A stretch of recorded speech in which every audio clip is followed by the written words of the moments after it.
Dziś, niczym legendarni kowboje przemierzający dziki zachód, ruszamy na poszukiwanie złota. Nie musimy jednak w tym celu pokonywać Atlantyku, wystarczy, że przeniesiemy się na położone w województwie dolnośląskim Pogórze Kaczawskie, by odwiedzić polskie miasto słynące z wydobycia złota, a mianowicie Złotoryje. Ale miasto oprócz swoich legendarnych złóż cennego kruszcu zachwyca także zabytkami. I nie ma się tu co dziwić, bo należy do zacnego grona najstarszych miast w Europie Środkowej. Spacerując ulicami Starego Miasta do dziś można odczuć, że było to jedno z najbogatszych miast, o czym dobitnie świadczą majestatyczne i bogato zdobione zabudowania. Opowiemy Wam dziś także o historii wydobycia złota w Polsce oraz pokażemy, jakie narzędzia do tego wykorzystywano. Kto wie, może zdobyte u nas informacje wykorzystacie w praktyce, bo w okolicznych rzekach do dziś można znaleźć ten niezwykle cenny kruszec. Ale zanim uniesieni gorączką złota popędzicie do Złotoryi, sprawdźcie z nami, co warto tam zobaczyć. Zapraszamy!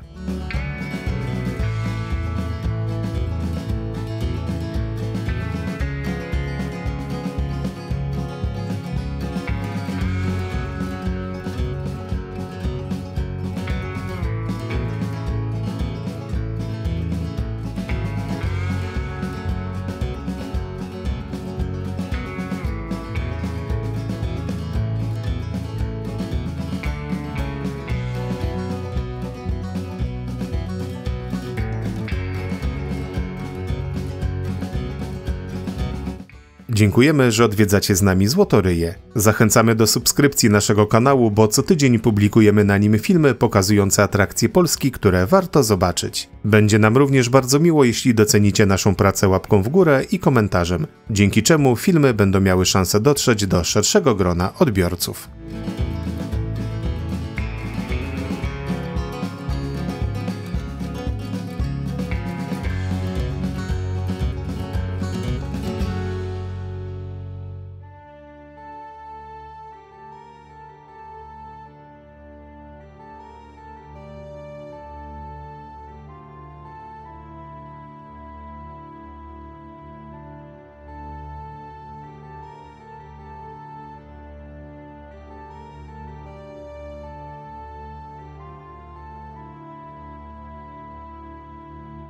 Zanim zaczniemy naszą wycieczkę po Złotoryi, odwiedzimy pozostałości po zamku w Rokitnicy. Pierwsze wzmianki o nim pojawiają się już w 1204 roku, co czyni go jednym z najstarszych zamków w Polsce. Wzniesiono go na polecenie księcia wrocławskiego Henryka Brodatego w celu ochrony brodu na rzece Kaczawie oraz okolicznych terenów złotonośnych. To właśnie tu w 1211 roku książę wydał akt lokacyjny dla miasta Aurum, czyli dzisiejszej Złotoryi. Pierwsze założenie otoczone fosą miało regularny plan, zbliżony do prostokąta o wymiarach 38 na 44 metry. W drugiej połowie XIII wieku dokonano rozbudowy zamku. Wzniesiony został murowany dom mieszkalny, następnie dostawiono do niego kaplicę. W XV wieku zamek w Rokitnicy stał się siedzibą rycerzy rabusiów. Prawdopodobnie to było przyczyną zniszczenia go w 1451 roku przez wojska miast Wrocławia i Świdnicy. Nigdy nieodbudowany popadł w ruinę. Do naszych czasów zachowała się jedna ściana i nikłe pozostałości murów.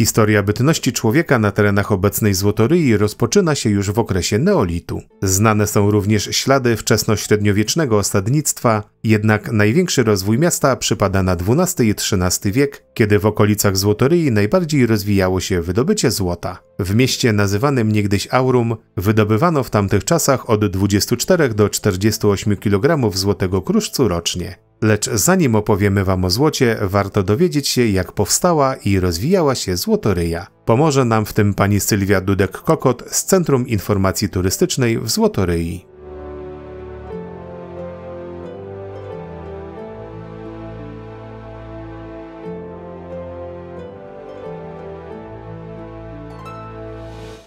Dzień dobry, witam w Złotoryi, najstarszym mieście w Polsce. Złotoryja to miasto, które uzyskało prawa miejskie już w roku 1211. Widnieje we wszystkich podręcznikach historycznych i ta data jest dumą wszystkich mieszkańców Złotoryi. Wszystkie dzieci znają tę datę, ponieważ możemy się poszczycić właśnie najdawniejszymi prawami miejskimi, prawami magdeburskimi. Z tego okresu pochodzi wiele pozostałości związanych ze Złotoryją, między innymi mury obronne, układ architektoniczny średniowieczny, przepiękny kościół Narodzenia Najświętszej Maryi Panny.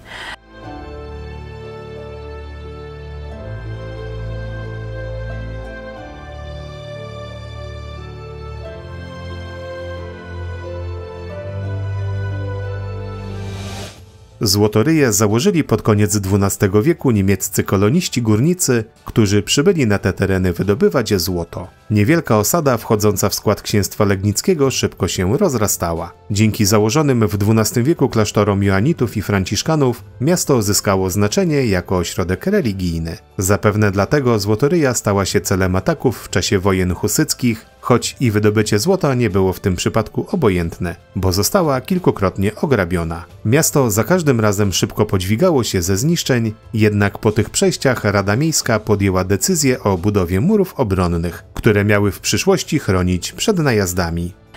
My w tej chwili znajdujemy się na Baszcie Kowalskiej, która jest fragmentem fortyfikacji miejskich. Baszta ma 22,5 metra wysokości. Jest krzywa, odchył od pionu jest około 60 cm. Jest nie tylko punktem widokowym, ale i bardzo ciekawym zabytkiem, który można na żywo zobaczyć i dotknąć tej średniowiecznej historii Złotoryi. Baszta Kowalska powstała w XIV wieku. W XV wieku było tutaj więzienie miejskie. Przetrzymywano tutaj ludzi, którzy popełnili jakieś wykroczenia, przestępstwa. Jest historia zapisana w kronikach, że niejaki Kasper Sommer wyskoczył z tejże baszty i podobno nic mu się nie stało. Prawdopodobnie była to właśnie ucieczka z więzienia.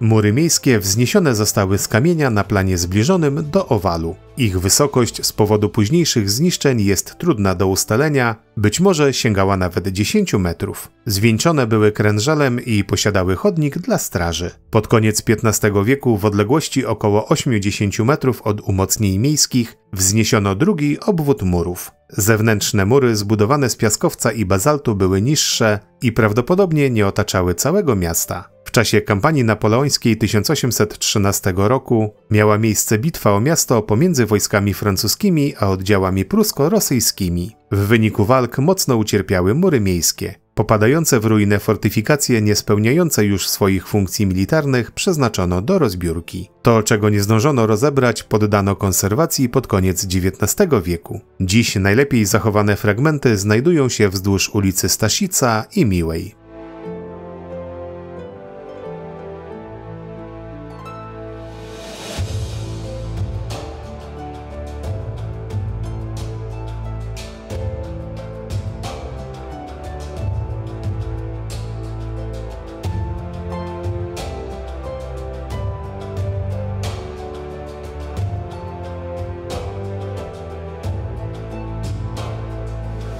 Świadectwem znaczenia miasta był fakt, że na pierwszej mapie Europy z 1467 roku Mikołaj Skuzy na Śląsku oprócz Wrocławia zaznaczył tylko Złotoryję. Pod koniec stulecia, gdy złoża złota w większości się wyczerpały, w mieście nastąpił gwałtowny rozwój gospodarczy. Stało się ono jednym z głównych ośrodków sukiennictwa na Dolnym Śląsku oraz czerpało zyski z pobliskiej drogi łączącej Wrocław z Lipskiem. W XVII stulecie przyniosło miastu gigantyczną powódź, a parę lat później ogromny pożar. Miasta nie ominęła także wojna 30-letnia. Wskutek tych wydarzeń miasto straciło na znaczeniu, a po śmierci ostatniego władcy z dynastii Piastów Jerzego Wilhelma przeszło pod bezpośrednie panowanie Habsburgów.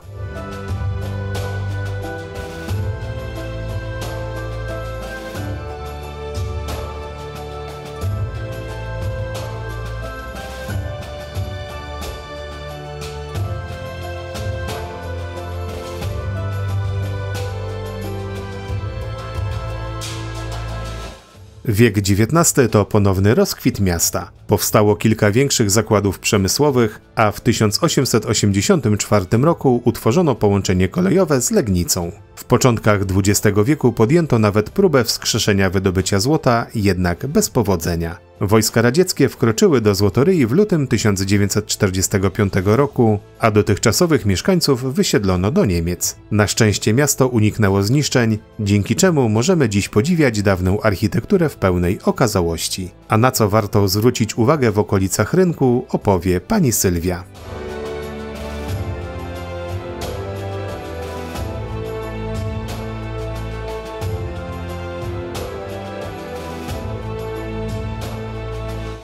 Znajdujemy się w sercu Starego Miasta.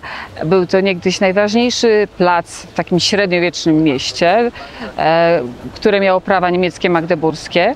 Tutaj odbywały się wszystkie ważne wydarzenia. Znajdował się ratusz, w którym urzędował burmistrz oraz rajcy miejscy. W takim miejscu znajdowały się też studnie miejskie. Te studnie miejskie były zabudowane fontannami.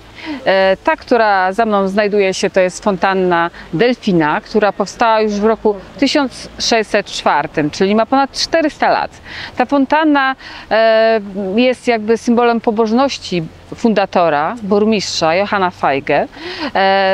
Lew, który jest widoczny na fontannie, jest to symbol mocy Bożej. Delfin jest również symbolem religijnym, a inskrypcja na górze fontanny mówi: ufając Bogu, opierając się na Bogu. Jest tam też zawarty anagram imienia i nazwiska burmistrza Johanna Feige. Te stworzenia, delfiny, dziś nie bardzo przypominają delfiny, ale niegdyś nie było telewizji, ludzie nie wiedzieli, jak wyglądają te stworzenia, wiedzieli, że istnieją one w zamorskich krajach i tak sobie właśnie je wyobrażali.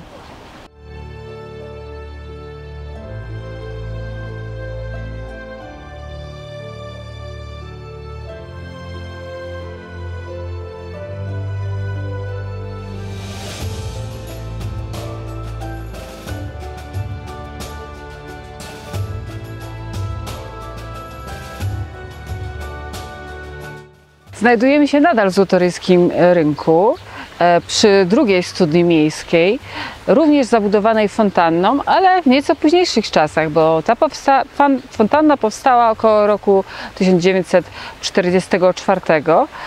Była to fontanna, która miała upamiętniać udział złotoryjskich górników w bitwie pod Legnicą w roku 1241. Ta bitwa była bardzo znacząca dla tego regionu, ponieważ zginął tu kwiat rycerstwa polskiego, ale również górnicy, którzy byli wyposażeni w narzędzia górnicze, którymi musieli walczyć, w większości zostali zgładzeni albo wysłani do pracy w kopalniach na Kaukazie, w kopalniach złota. Ci, którzy ocaleli, było ich naprawdę bardzo niewielu i górnictwo złota w Złotoryi wtedy przeżywało bardzo zły czas. Na moment przestano wydobywać złoto, ponieważ nie miał kto już tam pracować. Upamiętnione są tutaj sceny na płaskorzeźbie przedstawiające właśnie Mongołów czy też Tatarów, którzy brali udział w bitwie, ale również górników złotoryjskich. Przy czym musimy pamiętać, że fontanna powstała w czasach II wojny światowej, te tereny zamieszkiwali Niemcy, więc jeżeli dobrze się przypatrzymy, to górnicy mają hełmy niemieckie z czasów II wojny światowej, a Mongołowie mają hełmy sowieckie z czasów II wojny światowej. Więc fontanna była również taką fontanną, właściwie pomnikiem propagandowym w tamtych czasach. Ten dobrze umieśniony mężczyzna, który widzimy, to górnik złota, ale tak naprawdę pierwowzorem dla tej postaci był piekarz, który zamieszkiwał tutaj nieopodal i podobno właśnie miał taką muskulaturę i był tak potężnym i dobrze zbudowanym człowiekiem. To miejsce związane również jest z innymi opowieściami, mianowicie z trochę wcześniejszymi czasami, ponieważ w roku 1553 te tereny nawiedziła zaraza i w wyniku tej zarazy podobno ocalało tylko 7 mężów. Wśród nich był burmistrz miasta. Te osoby wyszły w wigilijną noc trochę z żalu, trochę ze smutku, trochę też z radości, że ocaleli, wspólnie zaczęli śpiewać pieśni religijne. I na tą pamiątkę w Złotoryi co roku odbywało się takie spotkanie mieszkańców miasta razem z Radą Miejską i burmistrzem miasta, gdzie wspólnie śpiewali pieśni religijne. Spotykali się katolicy, ale i protestanci, bogaci, biedni, kobiety, mężczyźni, wszyscy. Ta tradycja została wskrzeszona w roku 1998 i od tamtej pory ponownie odbywa się w Złotoryi, także to jest najstarsza wigilia na wolnym powietrzu w Polsce. Na pamiątkę tych 7 ocalałych zasadzono wokół fontanny 7 lip. Jeśli któraś z lip usycha, nasada się nową, następną, a plac ma nazwę 7 mieszczan.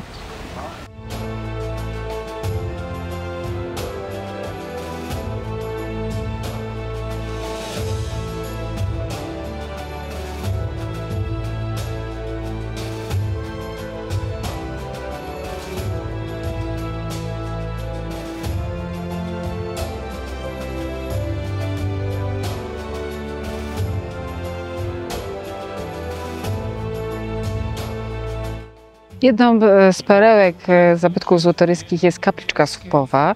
Pochodzi z końca XV wieku. Wykonana jest z piaskowca w formie takiego słupa czy też latarni.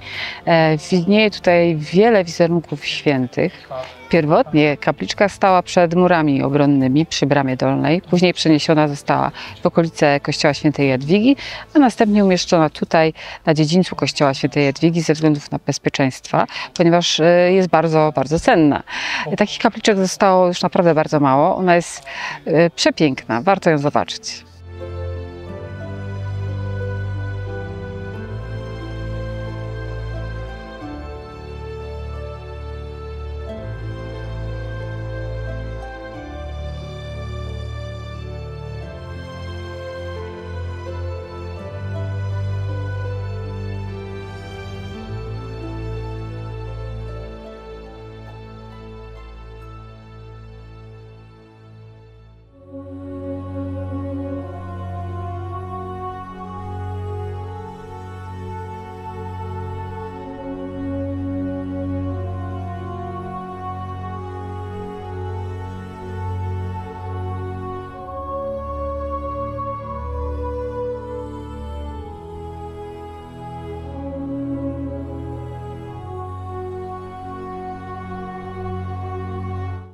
Znajdujemy się przy kościele Narodzenia Najświętszej Maryi Panny z Złotoryi.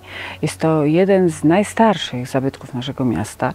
Jest to taka perełka architektoniczna. Jest wyjątkowy pod wieloma względami, ponieważ tutaj nie tylko można zachwycić się bardzo ciekawą i cenną architekturą, ale również poczuć klimat historii Złotoryi, ponieważ wszystkie wydarzenia, które miały miejsce w Złotoryi, odzwierciedlają się również w kościele, w środku.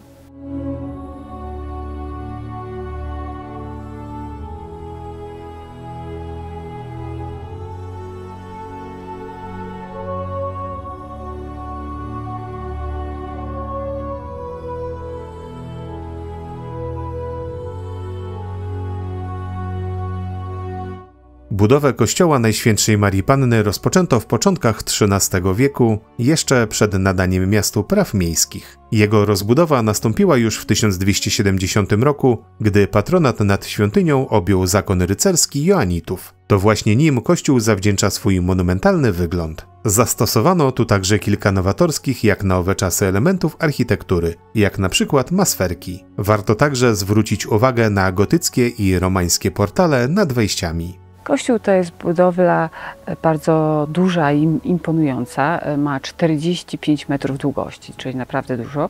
Niegdyś było tutaj aż 5 wejść do kościoła, dzisiaj zostały tylko 3 portale. Znajdujemy się może przed nie najstarszym portalem, ale przed jednym z bardziej interesujących. Jest to portal, niektórzy mówią wczesnogotycki, niektórzy późnoromański. Portal, w którym są bardzo ciekawe i tajemnicze rzeczy uwiecznione. Te maski to symbole złych mocy. Musiały być pozostawione na zewnątrz, ponieważ wszystko to złe miało być na zewnątrz kościoła. Kościół jako miejsce święte musiał być pozbawiony właśnie tych złych elementów.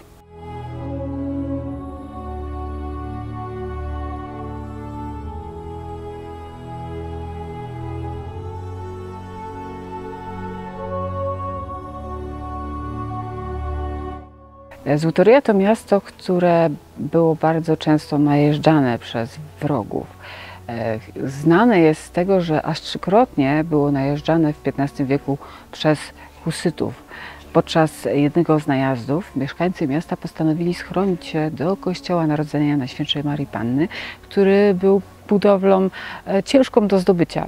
Miał grube mury, otoczony był murem małym, obronnym, więc ciężko było się dostać do środka.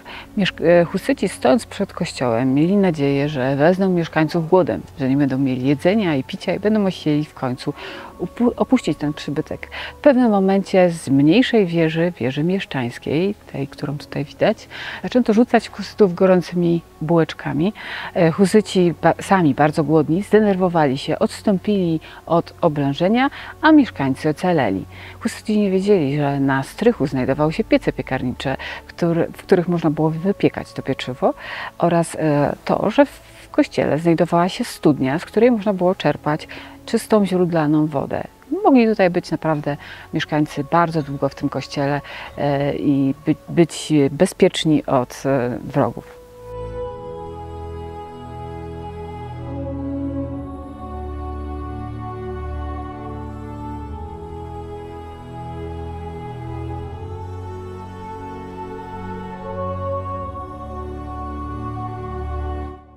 Studnia w kościele powstała prawdopodobnie jeszcze wcześniej, zanim powstał kościół. Służyła właśnie mieszkańcom, którzy chronili się do środka, do kościoła w czasie najazdów. Ta studnia ma 23 metry głębokości, czyli jest naprawdę bardzo głęboka. Na dnie nadal znajduje się woda, która była przebadana przez sanepid, nadaje się do picia, więc w razie jakiegoś najazdu zapraszamy do Złotoryi. Bezpiecznie możemy tu przez jakiś czas pobyć. Studnia znana jest z tego, że w XVII wieku miał miejsce tu taki nieprzyjemny wypadek. Mianowicie córka bogatych sukienników nachyliła się nad studnią, która miała wtedy obudowę drewnianą. Wpadła do środka i zginęła na miejscu. Od tamtej pory postanowiono zakryć studnię ukryciem pod posadzką, żeby już więcej nie wydarzył się żaden wypadek. Na początku, w połowie XX wieku studnia była po raz pierwszy odkryta. Wtedy stworzono plan, który umieszczono na ścianach kościoła. Tam zaznaczono właśnie to miejsce, gdzie znajduje się studnia. Więc mieszkańcy powojennej Złotoryi wiedzieli doskonale, że taka studnia znajduje się w kościele, ale zdecydowali się na jej odkrycie dopiero w roku 1999. Obudowa jest współczesna. Na obudowie znajduje się krzyż, który jest krzyżem joannickim. Trochę wygląda jak konieczynka, ale to jest krzyż, który przynależał do zakonu joanitów, ponieważ Kościół należał właśnie do tego zakonu.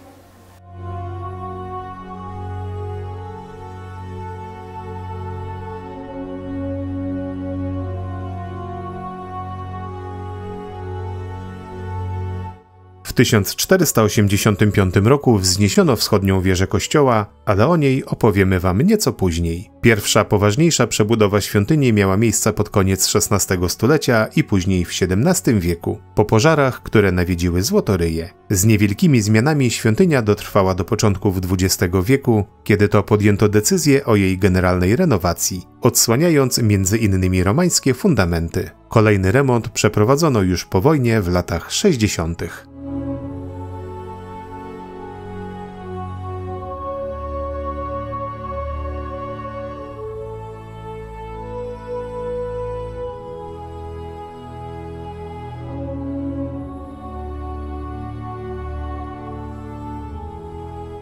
Wewnątrz kościoła warto zwrócić uwagę na XVIII-wieczny ołtarz główny sprowadzony w 1812 roku z Legnicy. W jego centralnej części znajdują się obrazy Ukrzyżowanie oraz Matki Bożej Niepokalanie Poczętej. Ciekawa jest również późnorenesansowa ambona z lat 1583-84, której kosz wsparty jest na figurze Mojżesza. W polach schodów przedstawiane są reliefy apostołów. Warto także zwrócić uwagę na liczne kamienne epitafia pochodzące z XVI-XVIII wieku.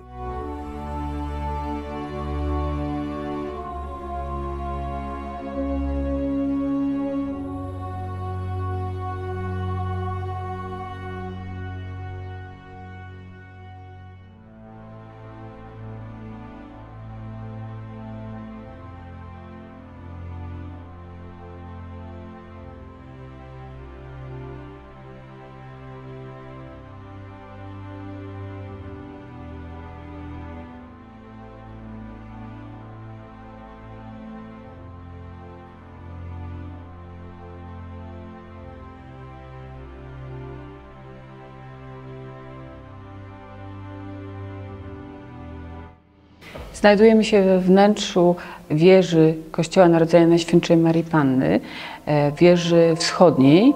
Ta wieża ma 67 metrów wysokości, więc jest naprawdę bardzo wysoka. Jest świetnym punktem widokowym, ale w jej wnętrzu ukryte są różne ciekawe rzeczy, między innymi loch Joannitów. Loch Joannitów, w którym znajdują się szczątki ludzkie, aczkolwiek nie są one do końca prawdziwe. Znajdują się również postacie wmurowane w ścianę. Związane jest to z legendą o 7 śpiących, którzy zostali właśnie w tym kościele zamurowani w trakcie najazdów Tatarów w roku 1241.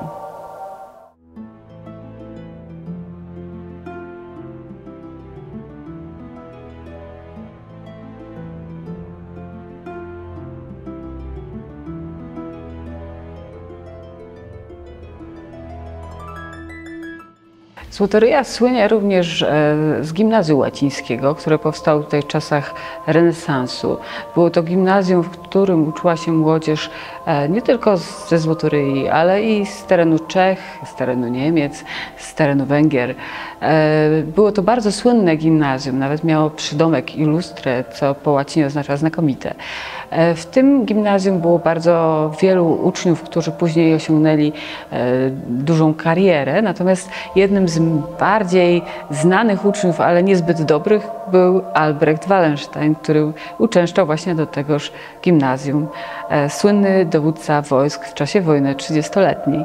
Zachowała się legenda o tym, jak Albrecht Wallenstein ze swoimi wojskami najeżdżał na te tereny i przyjechał do Złotoryi, wezwał do swojej siedziby na Zamku Grodźcu swojego nauczyciela, który jeszcze żył. Nauczyciel pożegnał się z rodziną, wierząc, że Albrecht Wallenstein zechce odpłacić mu za trudy nauki w tejże szkole. Okazało się jednak, że tenże Albrecht Wallenstein docenił to, że mógł uczyć się w tak znakomitym gimnazjum, docenił swojego nauczyciela, wręczył mu 2 sakiewki z pieniędzmi oraz postawił wartę przy jego domu, więc w ten sposób okazał szacunek swojemu nauczycielowi.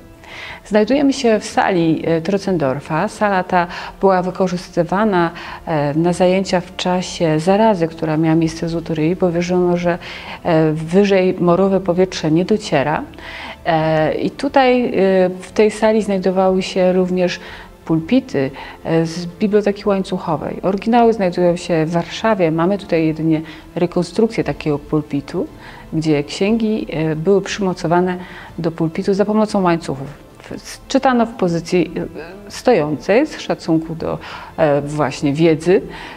Nie było to pewnie zbyt wygodne, ale bezpieczne dla cennych ksiąg.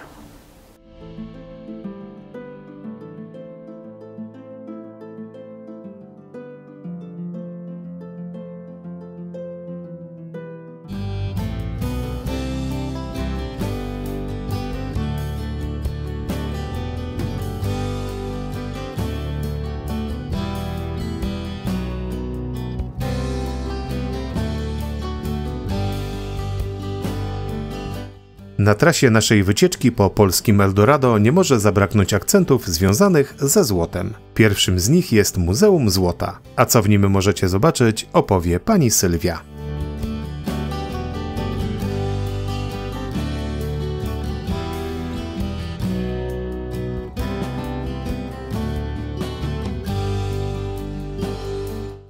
Znajdujemy się w Muzeum Złota. To jest pierwsza sala geologiczna.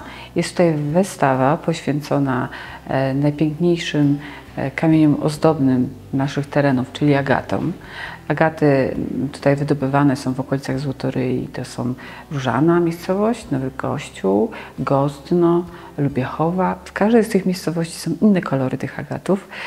To są zdecydowanie najpiękniejsze agaty w Polsce i właśnie bardzo piękną wystawę tych agatów można obejrzeć tutaj w Muzeum Złota w pierwszej sali. Oprócz tego jest wystawa przedstawiająca skały przeobrażone, czyli metamorficzne od gór jeszteckich aż do gór kaczawskich i tutaj w kolejnych gablotach można zobaczyć te skały przeobrażone, czyli metamorficzne. Jest to tak naprawdę wystawa bardzo ciekawa, ale tak bardziej dla geologów, czy też studentów geologii, których tutaj co roku gościmy na praktykach.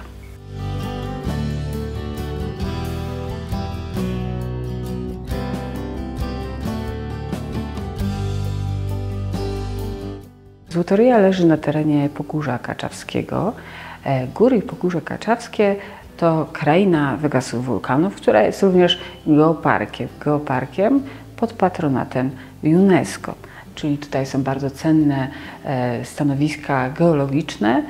Jest to teren bardzo ciekawy, wybitny pod względem geologicznym, ale również przyrodniczym, co za tym idzie również historycznym. Więc te tereny są naprawdę niezmiernie ciekawe dla turystów, ale również dla osób, które są mocno zaciekawione czy też tematyką geologiczną, czy przyrodniczą, czy historyczną. Tutaj mamy tablice przedstawiające niektóre atrakcje krainy wygasłych wulkanów. Mamy tutaj skały osadowe, czyli na przykład piaskowcowe, które występują w bardzo wielu miejscach, ale również mamy bazalt, który jest skałą wulkaniczną. Mamy również tutaj 3 okresy wulkanizmu, bo historia geologiczna tych terenów to jest 500 milionów lat i można tutaj podziwiać zarówno takie twory, które powstały około 500 milionów lat temu, jak i współcześnie. Na przykład do takiego młodszego okresu wulkanizmu należy zaliczyć najbliższe wulkany, czyli Wilkołak, Ostrzycę Proboszczowicką czy Grodziec. Mamy tutaj z najstarszego okresu wulkanizmu wulkanizm podmorski, który występuje w formie takich law poduszkowych w różnych miejscach na terenie geoparku i to można w skałach zieleńcowych podziwiać.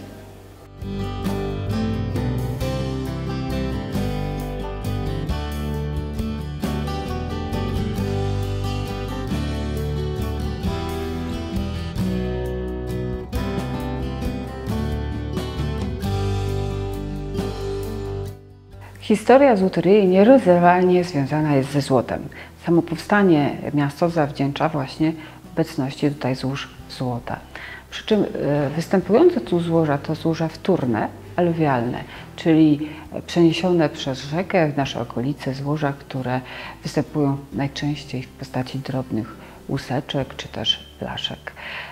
Złoto to można było poszukiwać w piaskach trzeciorzędowych i w związku z tym w średniowieczu w okolicy powstało bardzo dużo szybów i szybików. Szacuje się, że to było kilkaset, nawet tysięcy takich szybów i szybików, które tutaj powstały. Górnictwo złota rozwijało się na tych terenach w wieku XII-XIII. Później próbowano jeszcze reaktywować to górnictwo złota, jednak okazało się, że to już nie jest opłacalne. To była pierwsza gorączka złota, natomiast druga gorączka złota wystąpiła współcześnie. W roku 1993 powstało Polskie Bractwo Kopaczy Złota, które zaczęło kultywować tradycje związane właśnie z pozyskiwaniem złota z tych terenów. Po raz pierwszy zawody w płukaniu złota odbyły się w roku 1994 i te zawody odbywają się corocznie w ostatni weekend maja do dnia dzisiejszego. Złotoryja była już 3-krotnie gospodarzem Mistrzostw Świata w płukaniu złota, co rozsławiło nazwę Złotoryi chyba na arenie międzynarodowej. Mieliśmy tu gości z Australii, z Ameryki, z Japonii, z Nowej Zelandii, także z wielu egzotycznych krajów, którzy przy okazji płukania również zwiedzali Złotoryję i najbliższe okolice. Jeśli spojrzymy tutaj, znajdujemy się w Muzeum Złotej Sali. Tutaj znajdują się eksponaty związane właśnie ze złotem pozyskiwanym również z złotoryi, bo do dzisiejszego dnia w rzece można płukać zdrowinki złota. To w innych miastach takim typowym obrazkiem są wędkarze, którzy łowią ryby. U nas typowym obrazkiem jest płukacz z miską w kaloszach albo w woderach, który w rzece Kaczawie płucze złoto. Tu w zasadzie prawie każdy próbował swoich sił w płukaniu złota, czasem rekreacyjnie, czasem jest to hobby, a czasem to już jest nauk, taka mała gorączka złota.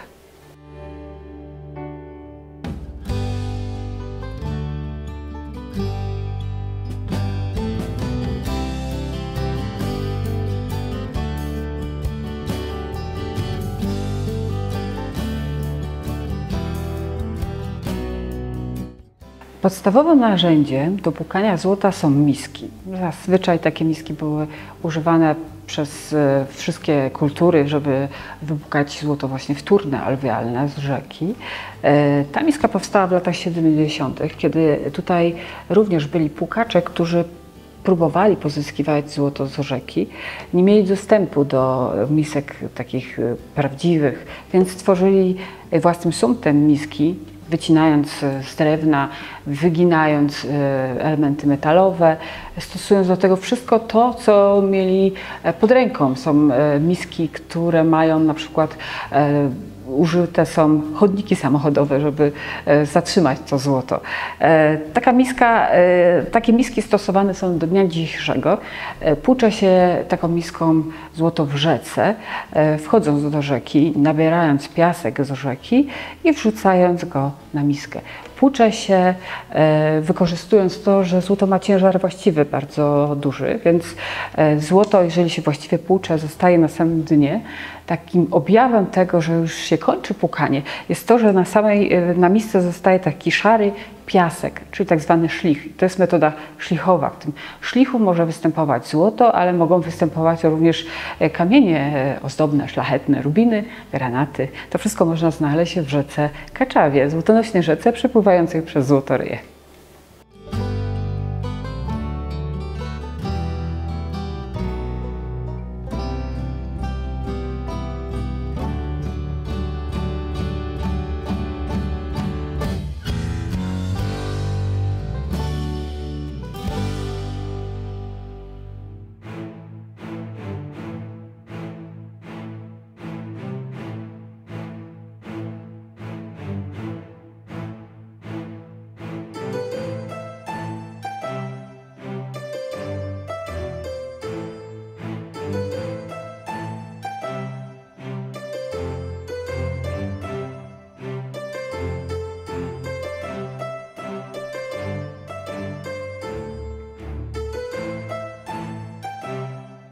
Wizyta w stolicy polskiego złota nie może obejść się bez odwiedzenia kopalni tego cennego kruszcu. O historii i metodach wydobycia złota opowie Wam pan Jakub Hermanowicz.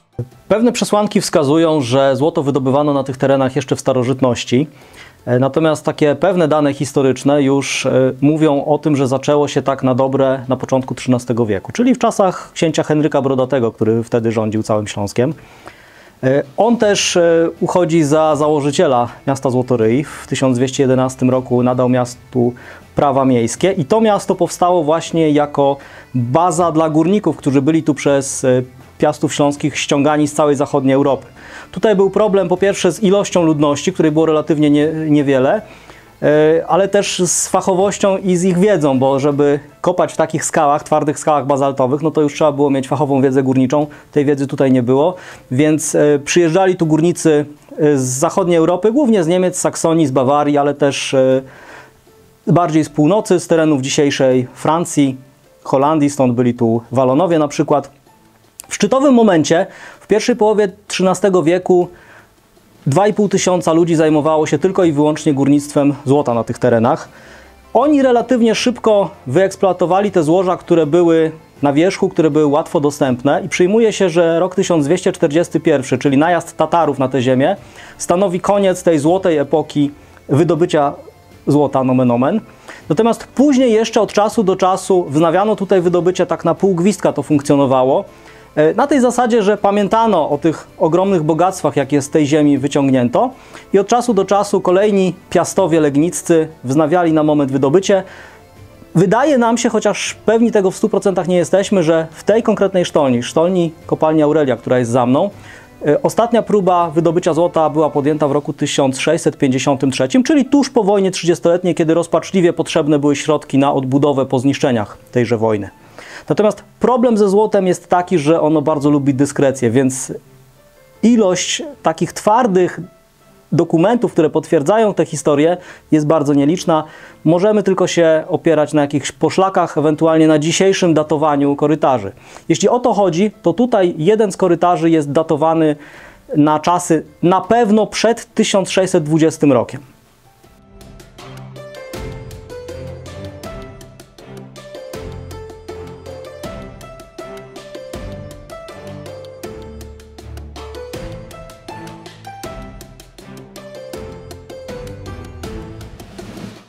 W najlepszych czasach z całego rejonu złotoryjskiego pozyskiwano od 24 do 48 kg złota.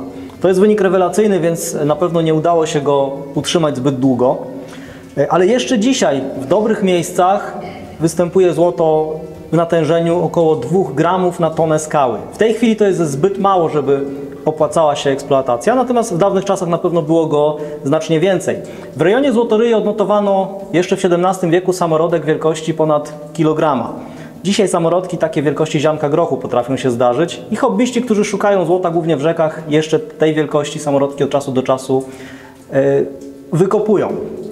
Proces wydobywania złota ze skały jest relatywnie prosty, natomiast jest niezwykle czasochłonny, energochłonny, a więc też bardzo kosztowny. Tą skałę trzeba po pierwsze wykuć, potem ją trzeba wynieść na zewnątrz. W czasach, gdy te kopalnie funkcjonowały, oczywiście to wszystko się odbywało ręcznie, czyli na grzbiecie wynoszono ten urobek. Skałę trzeba było potem bardzo doskonale zmielić i dopiero z takiej zmielonej skały, sypanej na płucznię, na taką płucznię jak stoi za mną, uzyskiwano to złoto. Zasada działania płuczni jest też bardzo prosta. To jest zwykłe drewniane koryto, które ma kilka listewek w poprzek i podczas ekstrakcji złota korzystamy z faktu, że jest ono najcięższym pierwiastkiem, jaki występuje w skale. Litr złota waży 16 kg, jest więc nawet cięższy od ołowiu. I korzystając z tego faktu, sypiemy pokruszoną skałę albo żwir na taką płucznię, lejemy wodę i jeżeli odpowiednio dobierzemy moc strumienia wody, to woda nam porwie wszystko, czego nie chcemy, natomiast złoto jako najcięższe zostanie, osadzi się gdzieś tutaj przy tych listewkach, potem się je wyciąga i mamy prawie czyste złoto, bo to złoto, które tutaj występuje, jest właśnie bardzo czyste. W czasach działalności tych kopalń to złoto wywożono prosto do mennicy książęcej, która znajdowała się w Legnicy albo w Brzegu i z tego złota bito monety. Te monety jeszcze w XIV wieku, floreny legnickie wybijane, były w takiej ilości, że jeszcze dzisiaj dość często można je spotkać na jakichś aukcjach internetowych i nie tylko. To jest o tyle ciekawe, że dokładnie w tym samym czasie Łokietek w Królestwie Polskim wybijał złotą monetę i do dzisiaj uchował się raptem jeden egzemplarz. On jest do zobaczenia w Krakowie w Muzeum Czapskich. Natomiast samo księstwo legnickie, które można było przecież nakryć czapką, miało tych złotych monet tak dużo, że do dzisiaj są wręcz popularne na rynku kolekcjonerskim.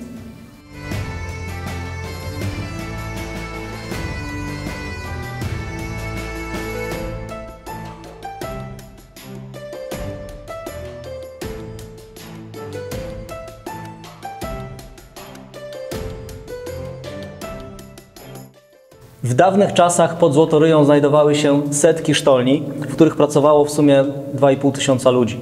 Do dzisiaj przetrwała jednak tylko jedna, ta nazywana sztolnią Aurelią. I jest ona dostępna do zwiedzania. Trasa nie jest zbyt długa, ma nieco ponad 100 metrów, natomiast odczuwalność tej odległości pod ziemią jest znacznie inna niż na zewnątrz, więc jest to bardzo ciekawe przeżycie.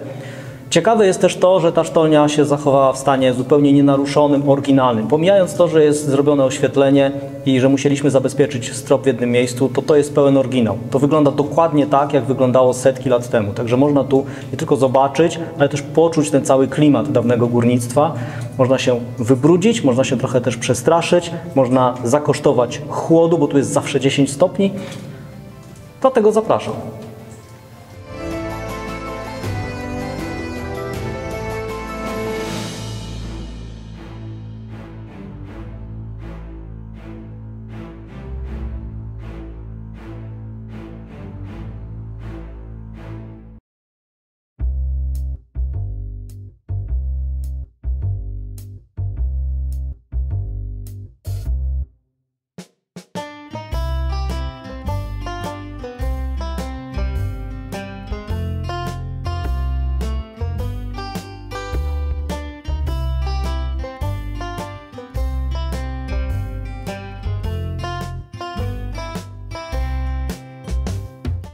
Znajdujemy się przy jednym z wygasłych wulkanów, w krainie wygasłych wulkanów. Jest to wilkołak, jest to stożek powulkaniczny, tak zwany nek, czyli sam komin wulkaniczny. Bardzo spektakularny, jak tu widzimy. Ma jakieś 20-30 milionów lat, drobiażdżek, w porównaniu do tych, które są znacznie starsze. Jest to miejsce bardzo ulubione przez turystów, ale również mieszkańców Zutoryi i okolicznych miejscowości. Piękne miejsce spacerowe, w którym można wspaniale odpocząć w otoczeniu przyrody, no i miejsca, gdzie niegdyś wypływała lawa, więc miejsce ma szczególną energię. Jeszcze za czasów niemieckich ta góra była dużo większa. Znajdowały się tutaj dwa schroniska, Wilcze i Wilhelma, tor saneczkowy, lotnisko dla szybowców, piękna aleja spacerowa. No niestety, wspaniały, doskonały bazalt spowodował to, że tą górę zaczęto powoli etapami wydobywać i niestety eksplorować. I niestety dzisiaj widzimy tylko fragment szczytu. Z drugiej strony znajduje się rezerwat przyrody, Wilcza Góra, w którym znajduje się jedna ze starszych róż bazaltowych. Do niedawna była tutaj druga piękna róża bazaltowa. Niestety upływ czasu spowodował, że skruszyła się, już dzisiaj nic nie zostało z niej prawie. Ale można podziwiać tutaj jeszcze właśnie wnętrze kołina wulkanicznego, gdzie są przepiękne słupy bazaltowe. A w bazalcie, który tu występują również ciekawe minerały, bo znajduje się tu m.in. piękny zielony oliwin, który bardzo często można znaleźć.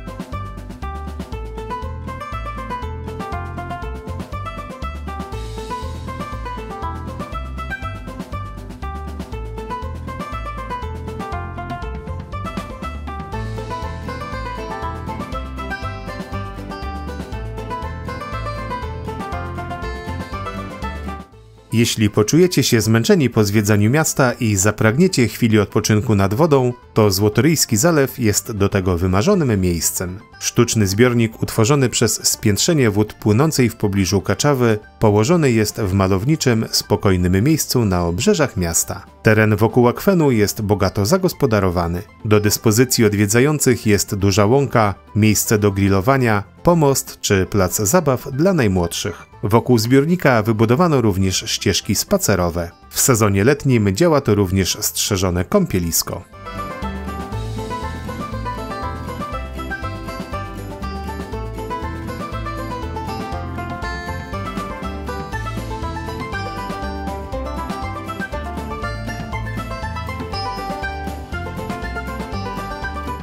Działa tu także Złota Arena, czyli system automatycznych płuczni wykorzystywanych podczas zawodów w płukaniu złota. A już niedługo ma tu powstać wioska płukaczy z szachulcowymi domkami, tablicami multimedialnymi i informacyjnymi. A wszystko po to, by wykorzystać to miejsce dla promocji stolicy polskiego złota.